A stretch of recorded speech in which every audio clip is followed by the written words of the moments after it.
Good afternoon. This is Reading for Charity again, and this time around it is Silver, the life story of an Atlantic salmon by Roderick Haig Brown.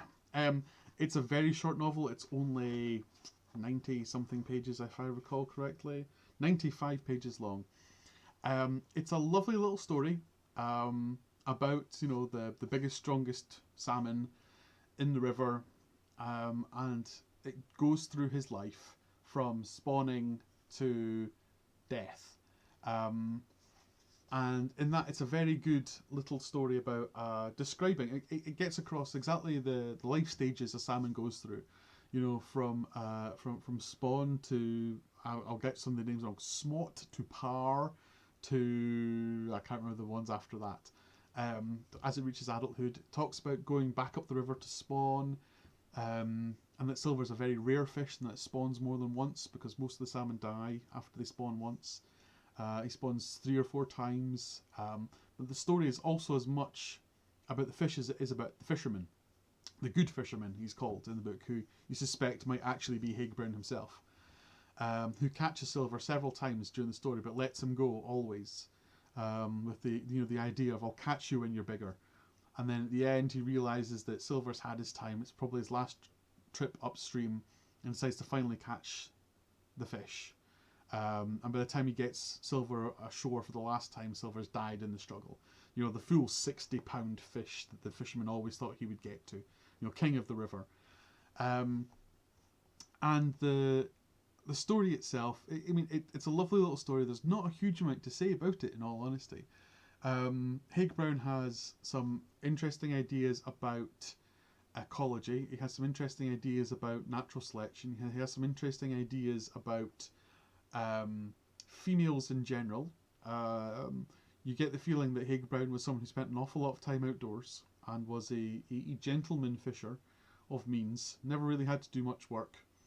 Hence, there's some unkind comments about unemployed people who become poachers, which I found quite humorous. And certain comments that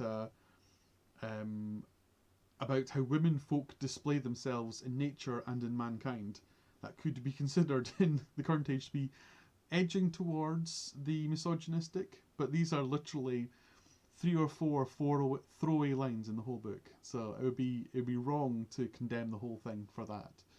But otherwise, it's a lovely little story along similar lines to Watership Down. The animals speak, they talk to each other, and he describes the fact that it's not speech as you and I would understand it, but it's twitching of tails and turning of fins that articulate the ideas that the fish are trying to get across to each other. So again, I really enjoyed Watership Down, and I really enjoyed Silver for similar reasons. It blends the ecological aspect. So I've learned a lot about how salmon work, and I've learned a lot about how fish work from those, about how rabbits work from those two books, and they're just lovely little stories at the same time. There's not a huge amount else to say about the book. Should you read it? Should you read Silver, the life story of an Atlantic salmon? You definitely should. If you can get hold of it, that would be fun. It would be great. This one in particular actually has been signed. I'm not sure if you can see. No, it's a bit too whited out. Can I get close enough? It's been signed by the illustrator, and there is a few illustrations. The illustrations are very, classic 19 kind of 20s illustrations. Let's see if we can get a good one up here. Some lovely, fantastic illustrations. If you can get hold of the book, or a PDF of it or something, grab it online.